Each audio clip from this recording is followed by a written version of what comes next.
자, 오늘 우리 하늘의 예배, 지난주에 이어서 오늘 두 번째 시간을 맞이했습니다. 우리는 지난 3주간 우리가 죽어서 가게 될 천국, 낙원에 대해서 살펴보고 있지요. 저는 이번 주에 한 분의 임종을 앞둔 한 분과 장례식 두 군데를 다녀왔어요. 여러 번 광고 드렸지만 우리 박종철 집사님 아버님 박용규 목사님이 임종을 앞두고 있습니다. 지난 목요일 날 충대병원에 거기에 호스피스 병동에 누워 계신 목사님을 뵙고 왔어요.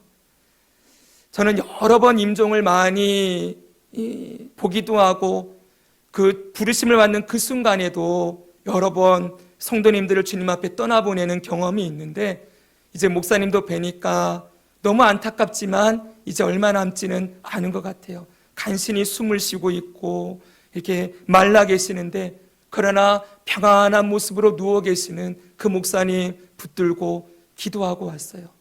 제가 기도하는데, 하나님, 우리 목사님 너무 수고 많으셨습니다. 주님께서 위로하시고 하는데 제가 눈물이 터졌어요. 일평생 주님 나라와 영광을 위해 살아간 노종이 이제 주님의 부르심을 앞두고 있는 그 자리에 정말 주님의 위로와 주님의 소망과 주님의 구원이 임하기를 소망하면서 끝까지 우리 목사님 영혼을 지켜달라고 기도하고 왔습니다. 그리고 두 번의 장례식이 있었어요. 여러분, 한 분은, 그 장례식 중에 한 분은 올해 64세가 되신 분이에요. 예전에 대전남목교회 집사님으로 뵀던 남자 집사님이었는데 이분이 갑자기 돌아가셨어요.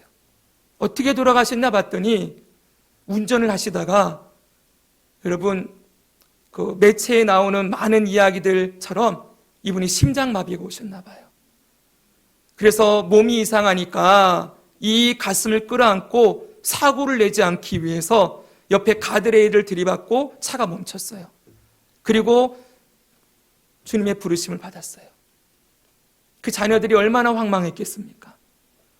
오늘 아침까지 멀쩡히 출근하시던 아버님이 차량을 타고 가다가 심장마비로 돌아가셨다는 소식을 듣고 온 가족이 슬픔에 잠겨 있었어요. 제가 그 소식을 듣고 장례식장을 바로 찾아갔습니다. 거기 그 집사님의 아들을 만났어요. 그 아들이 믿음이 참 귀한 신실한 청년인데 저를 보고서는 제가 안아주는데 막 눈물을 터뜨리는 거예요. 근데 이 아이를 끌어안고 기도해주고 같이 앉아서 얘기를 나누는데, 아버님이 이렇게 되셨습니다 라는 얘기를 하는데 그 청년이 아주 귀한 고백을 했어요. 자기가 너무나 이 소식을 듣고 너무 마음이 아파서 힘들었는데, 그런데 갑자기 주님께서 마음에 이런 생각을 주시더래요. 아버님이 이 땅에서 이제 비록 육신은 죽음을 당했지만 그 영혼이 낙원에서 주님과 함께 쉬고 있다라는 그런 메시지를 마음속에 들려주시더래요. 우리 아버지가 지금 낙원에서 예수님과 함께 있구나. 그리고서는 집으로 달려가고 있는데 집 앞에 맨날 지나다니던 길인데 그전에는 잘 보이지 않았던 빌라가 보이는데 그 빌라의 이름이 낙원 빌라예요. 낙원 빌라. 근데 그게 평소에는 그렇게 눈에 안 들어왔는데 그날따라 낙원 빌라 보이는 거예요. 그리고서 이분의 장례식을 치르기 위해서 장례식장을 구하는데 다른 데들이 여의치 않았어요. 그러다가 생각지도 않은 곳에 이 장례식장을 잡게 되었는데 그 장례식장의 이름이 쉴낙원 장례식장이에요. 쉴낙원. 근데 이게 뭐 말도 안 되는 소리처럼 들릴지 모르지만 이 청년이 그래요. 쉴낙원 장례식장을 잡게 되는 걸 보면서 그걸 보는 순간, 아, 낙원이구나.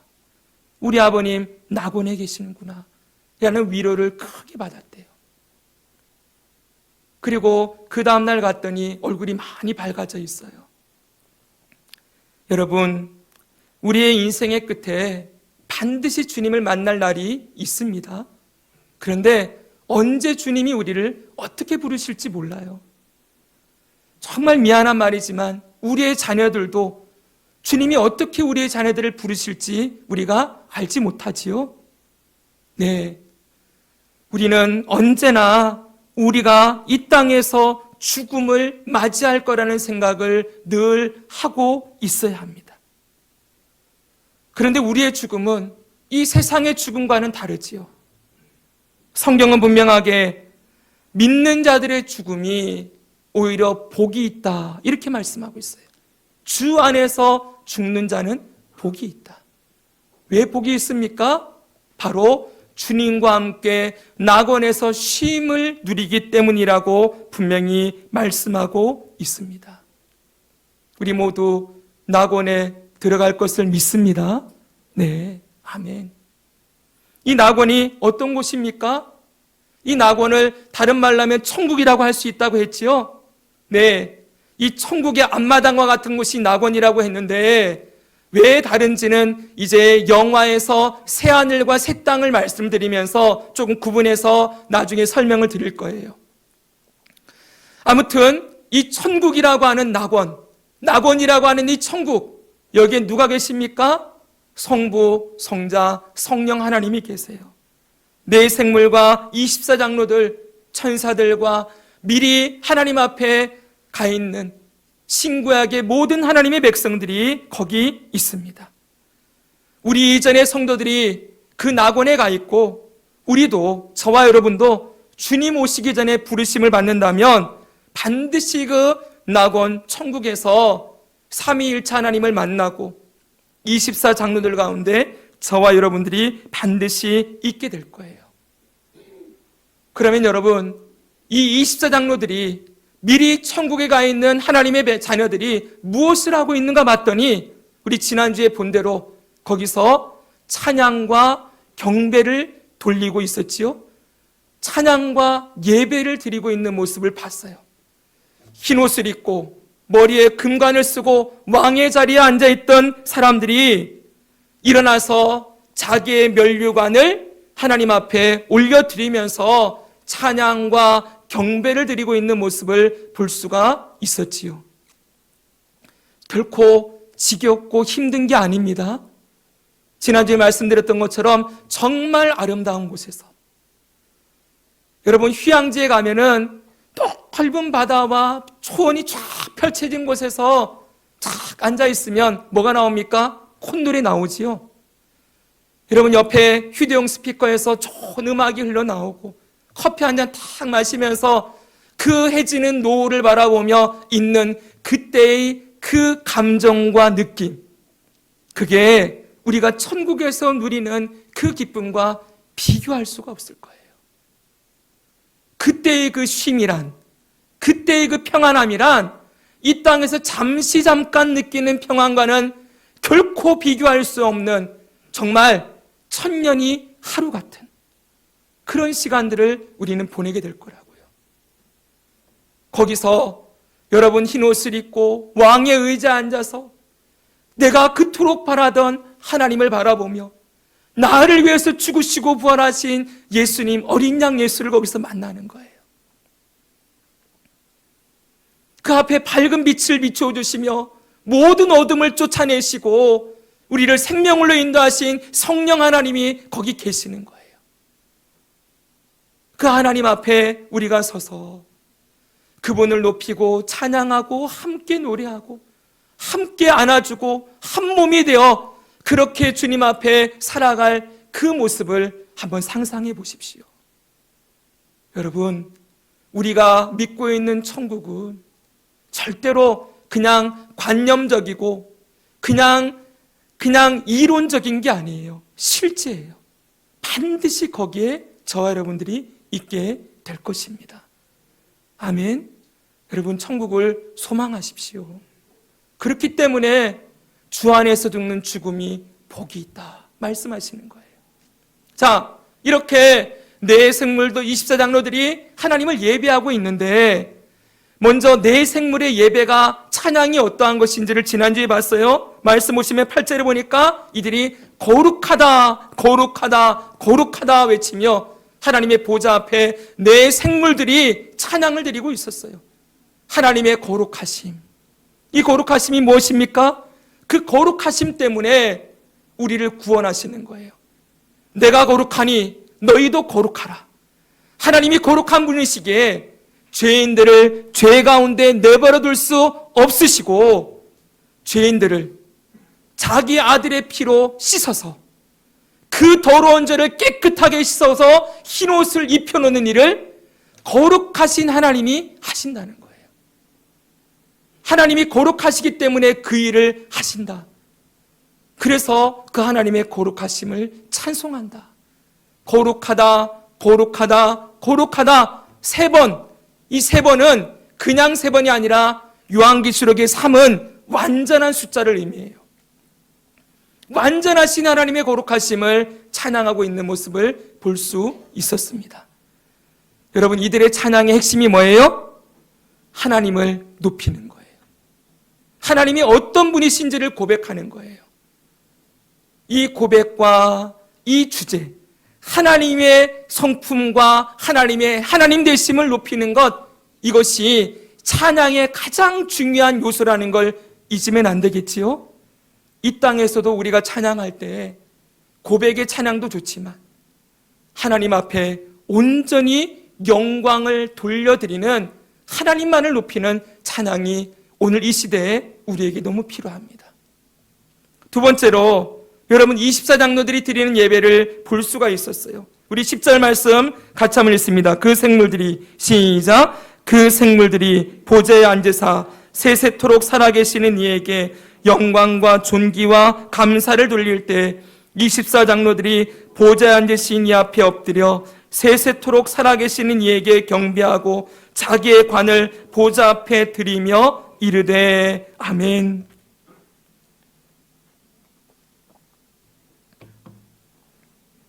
여기 네 생물들이 그렇게 거룩하다 하나님의 거룩하심을 찬양하고 있을 때 24장로들이 보좌에서 일어나요. 찬양이 울려 퍼질 때 앉아 있을 수가 없어요. 그들이 그 자리에서 벌떡 일어나서 뭐랍니까? 자기의 머리에 쓰고 있는 관을 벗어서 엎드려 절하며, 먼저는 엎드려서 절하며 자기의 관을 하나님의 보좌 앞에 돌려드리고 있습니다. 이것이 24장로들의 예배예요. 하늘에서 드려지는 예배. 예배는 엎드려 경배하는 것이요 영광을 하나님께 돌려드리는 것이라고 말씀을 드렸습니다. 예배의 핵심은 드리는 거예요.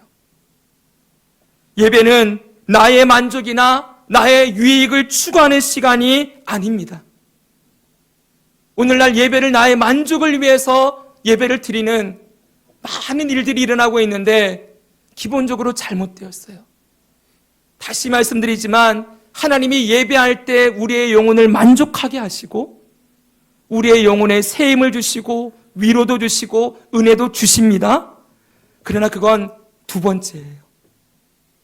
그걸 받기 위해서 예배 나오는 것이 아니라 먼저는 하나님께 영광을 돌려드리기 위하여 예배를 드리는 것입니다. 이게 너무나도 요즘 중요한 것이, 제가 유튜브에서 어느 찬양팀의 영상을 봤어요. 이 찬양팀은 젊은이들에게 아주 인기가 있는 요즘 소위 말하는 뜨는 찬양팀이에요. 이 찬양팀이 찬양을 너무 은혜롭게 인도를 하고 집회 영상인데 거기서 수많은 청년들, 청소년들이 막 손을 들고 찬양하면서 아름다운 예배를 드리고 있었어요. 그런데 그 예배 영상의 댓글을, 저는 댓글 보기가 취미거든요. 댓글을 잘 보는데 댓글에 하나님을 찬양합니다, 은혜를 주신 하나님 감사합니다, 이런 고백들도 있지만 그 댓글들 가운데 찬양팀의 싱어를 보면서 누구님 너무 멋있어요, 연주하는 누굴 보면서 누구 누나 너무 이뻐요. 그 찬양팀의 그 고백과 예배 가운데 함께하는 하나님을 높이기보다 그 찬양팀을 찬양하는 댓글들이 굉장히 많았어요. 찬양 너무 좋아요, 목소리가 너무 이뻐요. 그리고 꼭 나오는 말이 있어요. 나도 그 리더처럼 찬양하는 사람 되고 싶어요. 여러분, 그 고백 가운데 정말 나도 하나님만을 높이는 예배자로 서고 싶다, 이런 고백보다는 나도 그 앞에 서서 그렇게 많은 사람들 회중을 인도하면서 그렇게 찬양 드리는 인도자가 되고 싶다, 이게 있는 거예요. 여러분, 저는 너무나도 그런 말씀들을 보면서, 그런 댓글들을 보면서 마음이 너무 아팠어요. 여러분, 이러한 유혹들이 언제나 찬양팀에게 올 수 있어요. 제가 여러 번 고백했지만 저도 오랫동안 찬양 인도하면서 앞에 서서 찬양 인도할 때 제가 저를 찬양하고 있었어요. 찬양하면서 야, 오늘 목소리 좀 잘 나오네, 오늘 멘트가 좀 매끄럽게 나오네, 오늘 목소리 좀 높이 올라가네, 야, 내 목소리 오늘 진짜 멋지다. 너무나 부끄러워요, 여러분. 하나님이 어느 순간 앞에 세우질 않으셨어요. 뭐 큰 일을 주신 게 아니라 자연스럽게 그 자리에서 내려오는데, 여러분, 그 다음부터 제가 옛날 같으면 전 가수하고 싶었거든요, 사실은요. 제가 옛날에 카페에서 통기타 라이브 가수도 했다는 거 모르셨지요, 여러분? 저는 목사가 안 됐으면은 머리 이렇게 길러가지고는 머리 돌려가면서 헤비메탈을 하고 있든지, 아니면 저기 노동운동하는 데 가서 돌 던지면서 심의하는 노동운동가가 됐든지 둘 중 하나 됐을 거예요. 저희 어머니의 기도를 통하여 많은 분들의 기도와 예수님의 은혜 때문에 제가 이 자리에 있는데, 여러분, 그런 기질들이 남아있으니 찬양 인도하면서도 저를 높이고 싶지 않았겠습니까? 여러분, 앞에 선 사람들은 언제든지 하나님께 올라갈 영광을 가로챌 수 있다는 생각을 하고 있어야 돼요. 영광을 내가 받고 있는 거지요. 그런데 여러분, 마찬가지입니다. 회중 속에 앉아있는 사람들도 마찬가지의 유혹에 빠질 수 있습니다. 여러분들 중에 목사님, 저는 한 번도 앞에 서본 일이 없는데요, 근데 그건 아닐 거예요. 교회 이제 다니고 직분도 받고 그러면 대표기도 한 번씩 하시잖아요. 헌금송도 한 번씩 하실 때가 있지요. 또 교회가 좀 커지면 찬양대도 설 것입니다.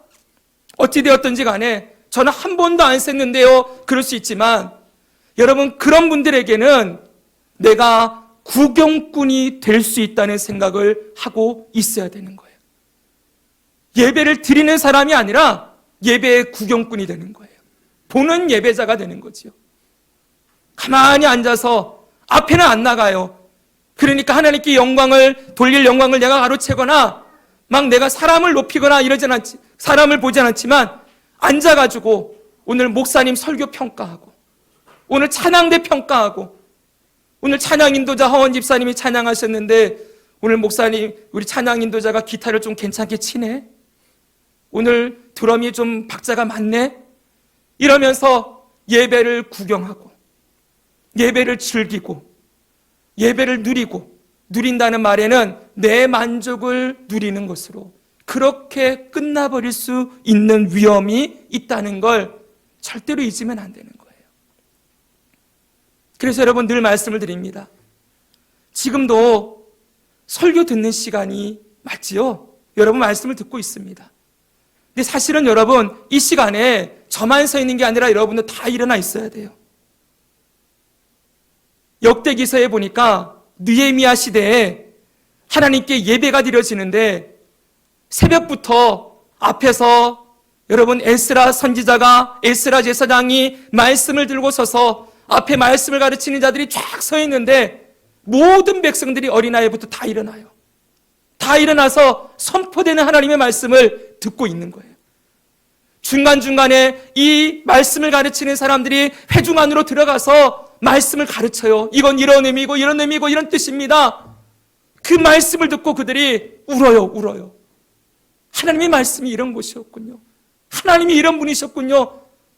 그들이 너무 우니까 느헤미야가 외쳐요.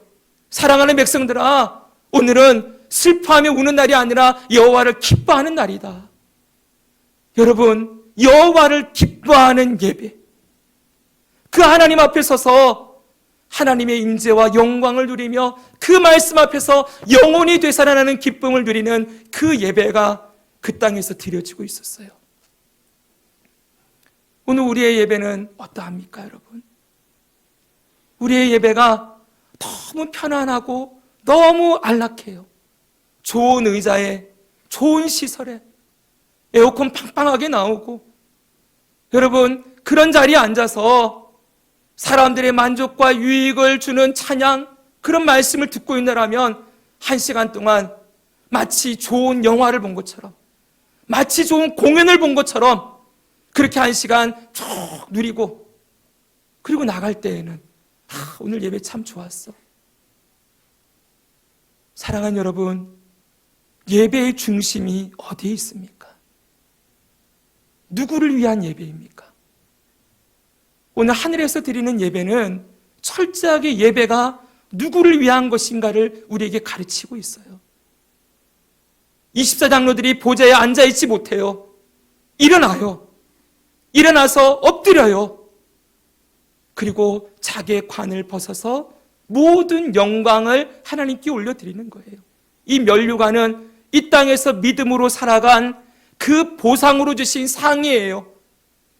그런데 하나님 앞에 서니까 이게 내가 받을 게 아니라, 이게 내가 잘해서 이 금관을 받은 게 아니라 모든 것이 하나님의 은혜였음을 고백하며, 이 영광은 내가 받아야 될 것이 아니라 하나님 당신이 받으셔야 합니다 라고 하며 면류관을 벗어 올려드리는 것이지요. 저는 작년에 우리 성탄절 때 기억나십니까? 저는 성탄절 예배가 너무 좋았어요. 그때 우리가 뭘 했는지 기억나십니까? 모든 성도들이 성탄 찬양곡을 하나 연습했지요. 그래서 뭘 했습니까? 특송 시간에 찬양대가 따로 나오는 게 아니라 우리가 모두 일어섰어요. 그래서 우리 모두가 준비한 찬양을 하나님께 올려드렸지요. 저는 정말 제가 꿈꾸던 일을 해본 거예요. 올해도 하고 싶어요.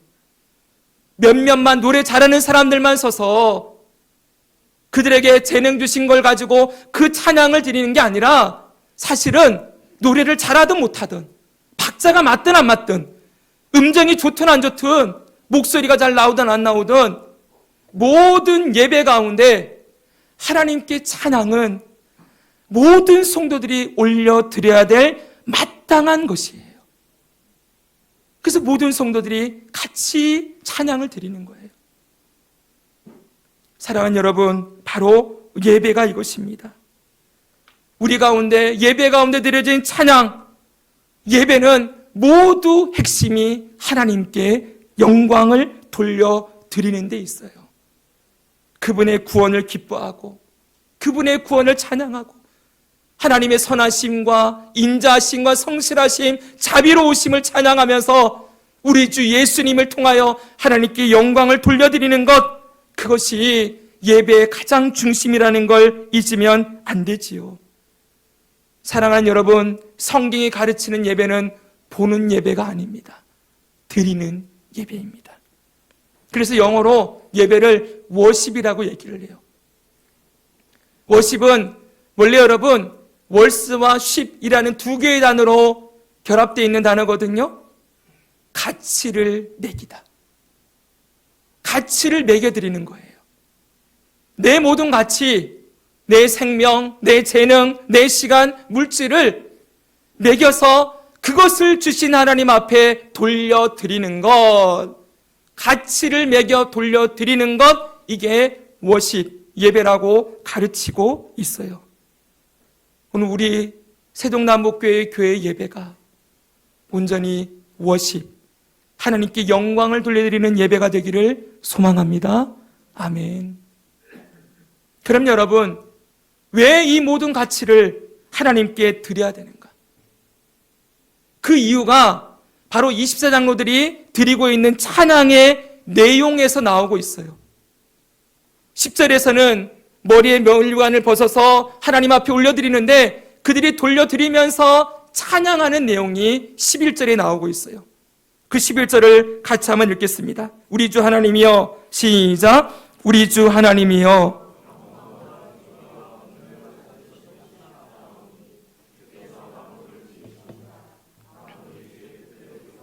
또 지으심을 받았나이다 하더라. 아멘. 이들의 찬양의 내용을 보십시오. 잘 보세요, 여러분. 찬양을 하는 게 중요한 게 아니라 무엇을 찬양하는지가 중요해요. 그렇죠? 그냥 믿는 게 중요한 게 아니라 무엇을 믿느냐, 믿음의 내용이 중요하다고 했죠? 찬양이 다 똑같은 찬양이 아니에요. 찬양의 내용이 달라야 해요.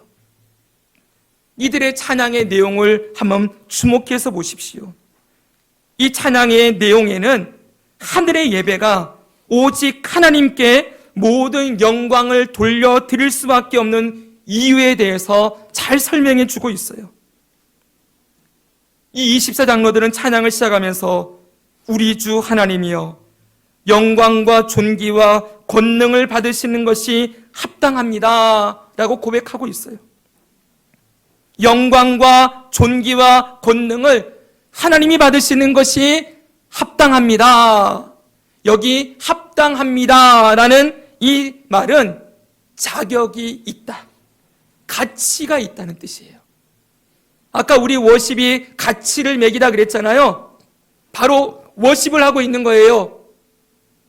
하나님이 이 영광과 존귀와 찬양을 받으시기에 자격이 있으십니다. 이거예요. 오직 하나님만이 자격이 있다는 거예요. 내가 면류관을 받았는데 이 면류관을 내가 쓸 자격이 없고 이 면류관은 하나님만이 쓰실 자격이 있습니다. 내가 쓰는 게 당연한 게 아니라 하나님이 쓰시는 것이 당연합니다 라고 고백하는 거예요. 여러분, 이렇게 하나님이 영광과 찬송을 받으시는 것이 당연하다고 하는데 그 이유가 무엇입니까? 두 가지가 나옵니다. 첫째는 하나님이 모든 만물을 지으셨기 때문이라는 거예요. 두 번째는 무엇입니까? 바로 하나님의 뜻대로 모든 것을 주관하기 때문입니다. 두 가지가 영광과 찬송을 하나님만이 받으시기에 합당한 이유로 나오고 있어요. 여러분, 첫 번째를 한번 따라해 봅시다. 하나님께서 모든 만물을 지으셨습니다. 이게 찬양의 첫 번째 내용이라는 거예요. 중요한 것은 이 내용을 또 확장시켜서 설교하면 너무 길어지니까 그냥 핵심만 봅시다. 이 만물, 온 세계 우주 만물, 이 땅의 모든 것들, 이걸 하나님이 지으셨는데 그 만물 중에 누구도 포함되어 있습니까? 누구도 포함되어 있지요? 저와 여러분도 포함되어 있습니다. 아멘이죠? 네. 우리의 몸을 누가 지으셨습니까? 대답해 보세요. 누가 지으셨어요? 네. 우리의 영혼을 누가 지으셨습니까? 하나님이 지으셨습니다. 그 하나님이 우리의 생명의 창조자세요. 우리가 그걸 인정한다면 우리가 가진 재능, 달란트, 우리가 가진 시간, 우리가 가진 물질, 이 모든 것이 하나님이 주신 것임을 믿습니다. 그걸 고백한다면 하나님께 이거 드리는 게 당연한 거죠. 그분이 주인인데 주인이 주신 것을 내 것이라고 하고 있으면 안 되겠지요? 예배 때마다 뭘 고백하는 거예요? 내 몸도, 내 영혼도, 내가 가진 모든 재능, 시간, 물질, 생명까지 주님이 주신 것이기에 주님께 돌려드립니다 라고 고백하는 거예요. 신앙의 첫 출발은 창세기 1장 1절을 믿는 것으로부터 시작됩니다. 태초에 하나님이 천지를 창조하시니라. 이 말씀부터 믿어야 지금 제가 드리는 말씀이 거슬리지 않을 수가 있어요. 여러분의 몸과 마음, 시간, 재물, 물질, 이제 생명을 모두 주님께 돌려드리는 것이 예배입니다 라고 했을 때 혹시라도 여러분 마음 가운데 조금이라도 걸림이 있다면 왜 내 건데? 내가 노력해서 번 돈인데? 이 내 시간인데? 라는 마음이 조금이라도 있다면 우리의 신앙이 다시 창세기 1장 1절로 돌아가야 돼요. 믿음으로 하나님이 온 만물의 창조주요 나의 창조주이십니다 라는 것을 믿고 고백하는 것, 이게 되어야 모든 영광을 하나님께만 올려드릴 수가 있는 거예요. 그래서 여러분, 예배할 때 가장 중요한 태도는, 우리의 찬양의 가장 기본은 하나님이 나의 주인이십니다. 이거 고백하는 거예요. 할렐루야. 아멘. 제가 원고에 이렇게 써놨습니다. 조심스럽게 물어봅니다. 혹시 예배드리는 시간이 아까웠던 적 있으십니까? 혹시 하나님께 드리는 헌금이 아까웠던 적 있으십니까? 사랑하는 여러분, 만약 나의 생명, 내 시간, 내 재능이 내 것이라면 이 시간이 아까울 수 있어요. 그러면 내 시간에서 일부를 떼어서 드리는 거니까 예배 드리는 게 내 자격이 되는 거예요. 하나님, 내가 내 시간 떼서 이렇게 예배 드리고 있잖아요. 그러니까 예배 드리면서 나의 자격을 주장할 수 있어요. 여러분들이 드리는 물질을 여러분들의 것이라고, 내가 노력해서 내가 얻은 것이라고 생각하는 순간 어떻게 됩니까? 물질을 드리면서 내가 이만큼 드렸으니 하나님 이만큼 해주셔야죠. 하나님과 거래할 수 있어요. 그러나 여러분, 정말 모든 것이 하나님이 창조하신 것이요, 창조하신 세상에서 내가 살아가고, 여러분 보십시오. 여러분 말씀드렸지만 소작농이라는 거 아시지요? 원래 땅 주인이 있습니다. 땅 주인이 땅을 소작농에게 빌려주면 이 농부는 한 해 동안 열심히 노력해서 곡식을 거두는데 그 열매에서 당연히 주인의 몫을 떼야 되겠죠. 그렇죠? 왜요? 땅 주인이 있으니까. 내가 빌려서 쓴 거잖아요. 나중에 땅 주인이 나가라 그러면 나가야 되는 거예요. 생각해 보십시오. 하나님이 온 만물의 창조주예요. 여러분들의 몸도, 여러분의 영혼도, 재능도 그 모두 그분이 주셨어요. 그리고 주님이 주신 것을 가지고 우리는 힘써 애쓰고 살아가요. 그런데 여러분, 먼저 열매가 얻어지면 누구부터 생각해야 되겠습니까? 나에게 모든 것을 주신 그분을 먼저 감사하고 기뻐하고 그분께 먼저 드려야 하지요. 그게 당연한 것인데 어느 순간 내 시간, 내 물질, 내 돈 아깝네. 그러면서 하나님과 거래하기 시작하는 거예요. 나 하나님에서 이만큼 썼으니 이렇게 해주세요. 나 하나님께 이만큼 드렸으니 이만큼 해주세요. 여러분, 하나님이 주인이신데 그 주인의 입장에서 보면 얼마나 배은망덕하겠습니까? 하나님 앞에 그런 태도로 나와서 앉아있는 그 예배를 하나님이 어떻게 보시겠습니까? 빨리 예배 끝나고 주일인데 내가 뭔가를 해야 돼요. 주일의 뜻이 뭡니까? 주님의 날. 원래 모든 우리의 날들이 주님의 것인데 일주일에 한 번 이 주일만큼 하나님 앞에 나와서 예배하며 너의 삶의 주인이 누구인지를 기억하라고 세팅해 나온 날이 주일이라는 거예요. 이 주일마저도 내 시간, 내 노력, 내가 해야 될 것, 나의 유익, 나의 만족을 위해 이 주일을 사용하기 시작하면 나중에 주인이 다 바뀌어요. 그래서 나중에는 주일날 예배 드리는 것도 아까워질 거예요. 주님께 드리는 것도 너무 아까워요. 여러분, 얼마나 인간이 악한 죄인인지를 잊으면 안 돼요. 그건 여러분, 제가 너무나 조심스럽게 말씀드리지만 죄입니다. 죄. 하나님의 주인 되심을 인정하지 않는 것이 죄라 그랬어요. 사랑하는 여러분, 그래서 이 주일을 지키는 것, 주일날 이 한 시간이지만 나와서 예배하는 것, 그리고 오늘 예배 끝났다고 가는 게 아니라 오늘 온종일토록 주님을 기억하고 주님의 은혜 가운데 머물러 있는 게 너무너무 중요한 거예요. 제가 다시 한번 강조합니다. 여러분, 주일을 3번만 빠지면 주일날 예배당에 나오기 싫어질 거예요. 이건 오랫동안 내려오는 법칙 같은 거예요. 수많은 신앙의 목사님들이 보니까 저도 경험했지만 성도가 주일날을 1번, 2번 빼먹고 3번 빼먹으면 그 다음부터 이상해진다는 거예요. 마음이 탁탁하게 굳어지면서 더 이상 주님 앞에 나와 몸을 드리는 것, 예배하는 것 귀찮아지기 시작해요. 여러분, 그렇게 되기 때문에 이 예배의 시간을 생명을 걸고 지키라는 거예요. 여러분, 우리 한국교회는 주일날만 예배 드리지 않습니다. 수요일도 예배를 드리고 금요일날 기도회도 드립니다. 말뚝처럼 박혀 있어요. 왜 그게 필요한가? 사실은 이 주일 한 번의 예배로도 모자라기 때문이지요. 사실은 매일매일 삶에서 매일 예배자로 살아야 되는데 그게 잘 안 되죠, 여러분. 그러니까 공동체로 모여야 된다는 거예요. 교회가 공식적으로 삶의 예배를 일주일 동안 지나가면서 예배 드립시다 라는 의미로 수요일날 예배 만들어 놓은 거예요. 많은 분들이 얘기해요. 외국에는 수요 예배 같은 거 없던데요.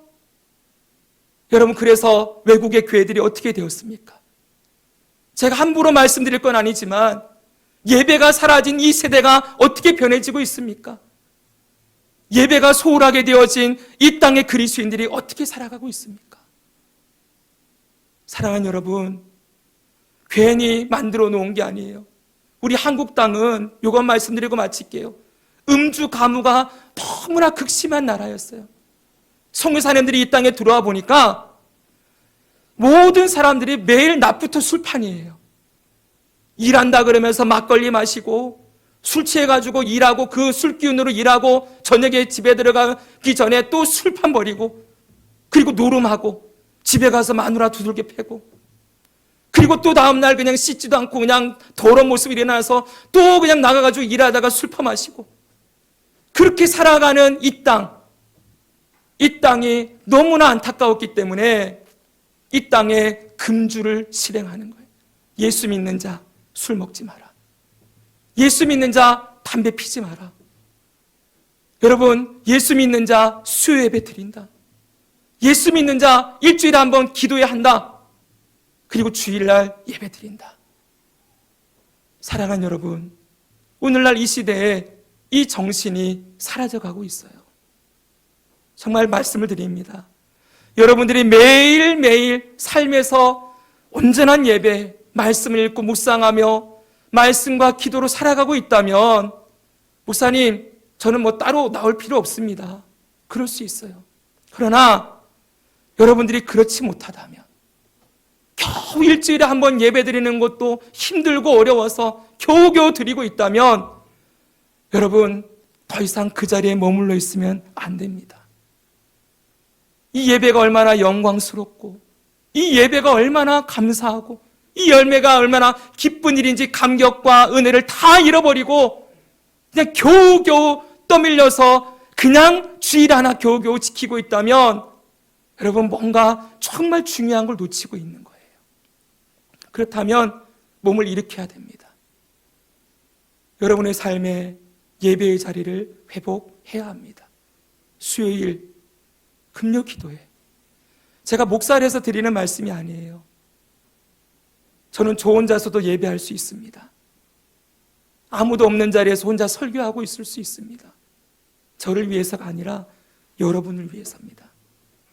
사랑하는 여러분, 우리 다시 하나님께 영광을 돌려드리는 예배 회복하기를 소망합니다. 그분이 우리를 지으셨습니다. 그분이 우리의 창조주가 되십니다.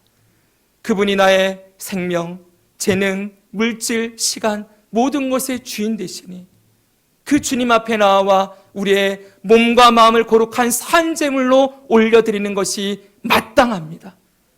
영광과 존귀와 권능이 오직 주님께 있습니다. 주님이 받으시는 것이 합당합니다. 이 예배가 우리의 삶에 일평생 드려지고 그 영광의 주님을 찬양하는 예배자로 살아가다가 하늘의 예배, 우리가 이 땅을 떠나는 날 그 하늘의 예배자로 하나님 앞에 서는 그 영원한 기쁨을 우리 모두가 함께 누리게 되기를 주 예수님의 이름으로 축복합니다. 아멘.